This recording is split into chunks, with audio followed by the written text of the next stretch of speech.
ఈజీగా చక్కెర పొంగలి ఎలా చేసుకోవాలో ఈ వీడియోలో చూపిస్తాను. ముందుగా ఒక కప్పు రైస్ తీసుకొని హాఫ్ కప్పు పెసరపప్పు తీసుకోవాలి. ఈ రెండింటిని ఒకే చోట కలిపి 4-5 టైమ్స్ వీటిని నీట్గా కడుక్కోవాలి. తర్వాత ఇందులోనే ఒక గ్లాసున్నర వాటర్ పోసుకొని కుక్కర్ పైన మూత పెట్టుకొని స్టవ్ పైన 4-5 విజిల్స్ వచ్చేంత వరకు వీటిని ఉడికించుకోవాలి.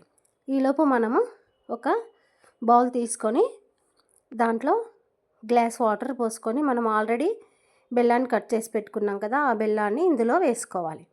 ఈ బెల్లం పాకం రావాల్సిన అవసరం లేదు, జస్ట్ కరిగితే చాలు. ఇలా కరిగిపోయిన ఈ బెల్లాన్ని మనము విజిల్ పెట్టుకొని ఉడికించుకున్న ఈ పప్పు రైస్లో వడకట్టుకోవాలి. తర్వాత ఇందులో ఇలాచీ వేసుకొని ఒక 2 స్పూన్లు నెయ్యి వేసుకోవాలి. తర్వాత ఇప్పుడు స్టవ్ మీద కడాయి పెట్టుకొని 2 స్పూన్ల నెయ్యి వేసుకొని డ్రై ఫ్రూట్స్ అన్నీ వేసుకొని ఫ్రై చేసుకొని దాన్ని చక్కెర పొంగిలో వేసుకోవాలి. Please like, subscribe.